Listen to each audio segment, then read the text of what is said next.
Hi everyone. Today, I don't know, like I always feel like when I do filming, I don't know what to say all of a sudden.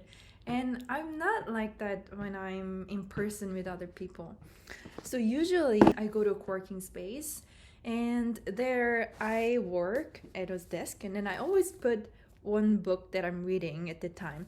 So I place a book there or this one that I'm reading as well. And when people come by and they ask you, "Oh, what are you reading? Oh, it looks interesting." So, what is the key idea? Just one sentence, like, and then I start to talk about them, and it was so easy. But then when I try to film video, I don't know, like all of a sudden my brain becomes blank and I don't know what to say.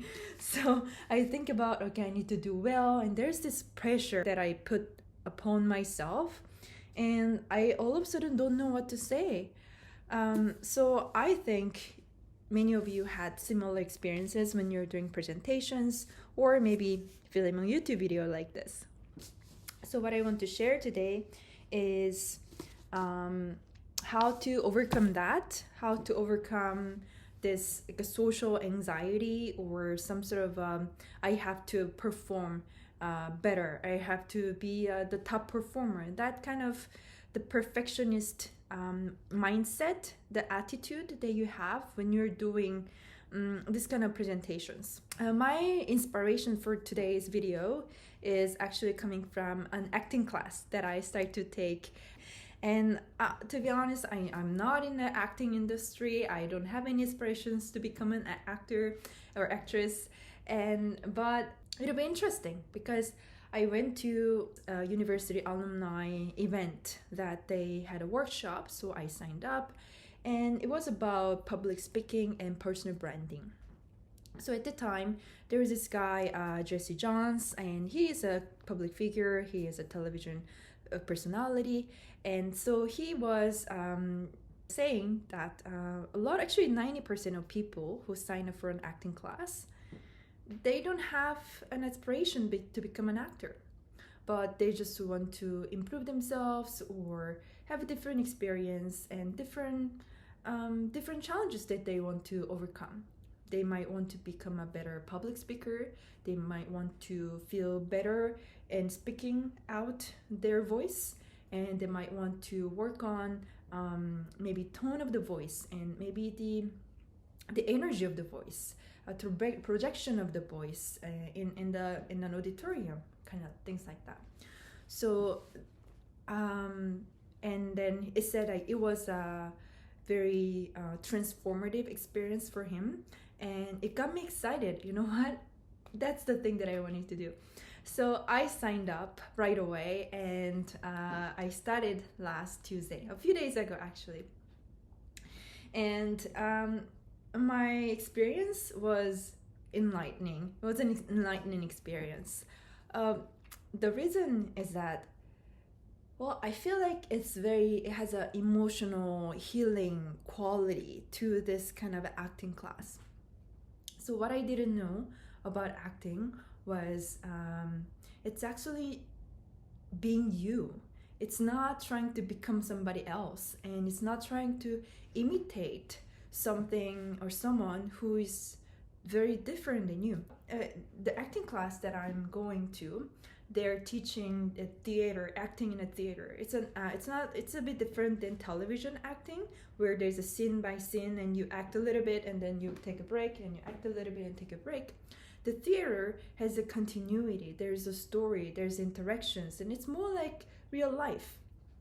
So, for example, when you're supposed to memorize a very long line that you have to perform in the theater, you don't just memorize word by word and then, but what you do is you create that emotions. You try to evoke the emotions in the scene, that so that you can be yourself and say the things as you might as a person in that situation.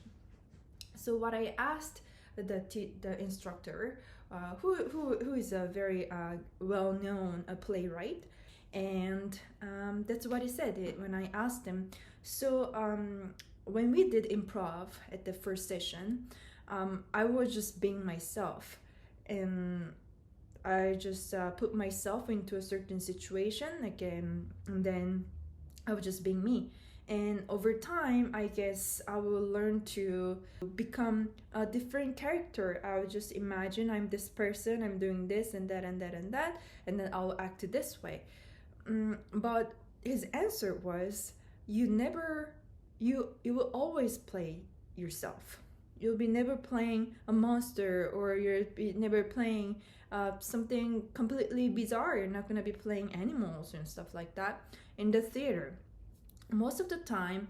And also, like, in our level, we're not gonna be top performing actors, actresses in the theater, right? So we would be most likely playing a normal person like you and me. And another thing that he mentioned also was very interesting, was that we are with the people, the most of the characters, the protagonists that you see on the theater, is they have a social scale of 0, from the social scale of 0 to 10, 1 to 10, they have about 5. So when he also asked his students who comes to his theater acting classes, and he asked, like, from 1 to 10, from the scale of 1 to 10, what social status do you feel that you belong to in your day-to-day life? And 0 or 1 being like a homeless, and you have no social status whatsoever, you didn't go to university, no. And then the 10 being you're filthy rich, and you're the empire of the kingdom of the corporate environment, and you manage and manipulate all the finances and politics and the economies of the world. And so most of people will say they are like 7 or 6 or 8, somewhere around that. And so the exercise that we were given to do was that we pick a random number, and based on that random number, we play that social status.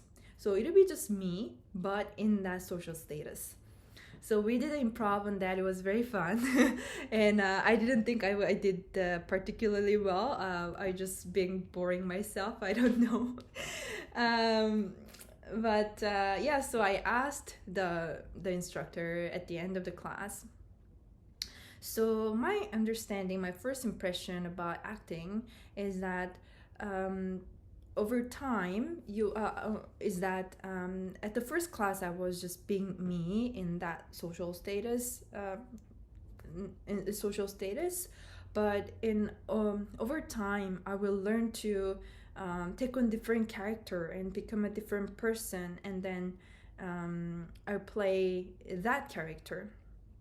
And he said, well, actually, you will always be playing you, some part of you. It's just that you are putting yourself in a different situation. So you'll be playing you in that situation. So it's our imagination that brings us to different situations, but you will be always you. Hey guys, so that's it for today's video. I know it's kind of cut off all of a sudden, but I just found this video from my files, and I know it's been a while ever since I filmed the last video for you guys, so I thought I would just prepare something, and I found this video very interesting because the idea of authenticity and being yourself, I think there's a bit of a distinction and some idea that I wanted to share about. And actually, I read this book recently, and actually I'm reading it almost like more than a half done. But I had a lot of great insights that I got from this book, and it's by the director John M. Chu, who's the director of film director of Crazy Rich Asians, the shows, and the Wicked, and many others. So I just wanted to introduce this video to you guys first, so that next video I'm filming, you get more insights about authenticity and being yourself. Hopefully you enjoyed this video, and I'll see you in the next video.